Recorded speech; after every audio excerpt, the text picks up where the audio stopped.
ఎంతో అత్యద్భుతమైనటువంటి రెమెడీ ఇది. కేవలం దీపారాధన అండి.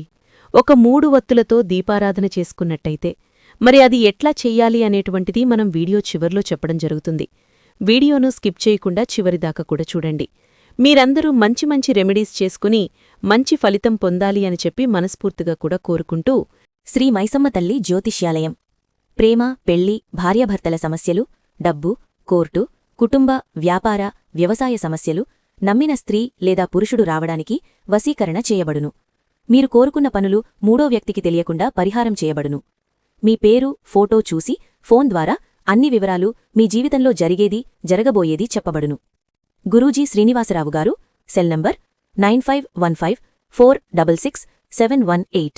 మరి ఈరోజు యొక్క రెమెడీ ఏమిటి అంటే ఒక 11 లవంగాలు, అదేవిధంగా 11 ఇలాచీలు. 11 లవంగాలు, 11 ఇలాచీలు, మిశ్రీ అంటారు, డైమండ్ ఆకారంగా ఉంటాయి చక్కెర బిళ్ళలు, మిశ్రీ. అవి ఒక 11 లేదా 21.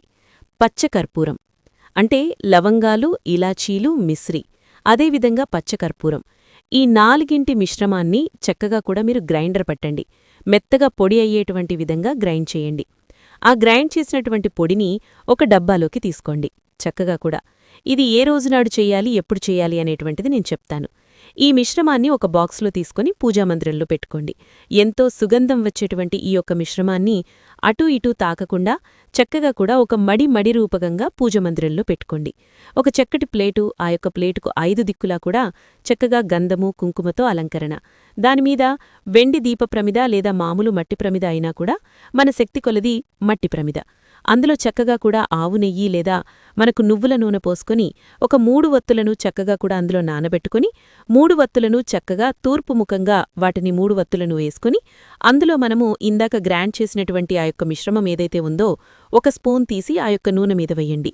నెయ్యి మీదైనా నూనె మీదైనా కూడా ఆ యొక్క దీపం ప్రమిదలో వేసేసి దీపారాధన చెయ్యండి.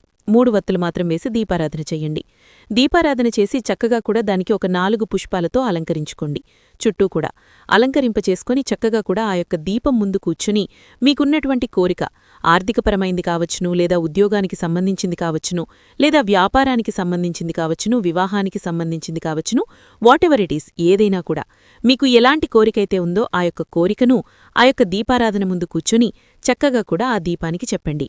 ఈ వీడియోని ఎవరికి షేర్ చేయాలో మీకు మాత్రమే తెలుసు. వారికి షేర్ చేసి హెల్ప్ చేయండి. అలాగే మీ సమస్యలకు తేలికైన పరిహారాలు ఇలాంటివి రోజుకొకటి మన ఛానల్లో అప్లోడ్ అవుతాయి. కనుక వీడియోని లైక్ చేసి మన ఛానల్ సబ్స్క్రైబ్ చేసుకోవడం మర్చిపోకండి.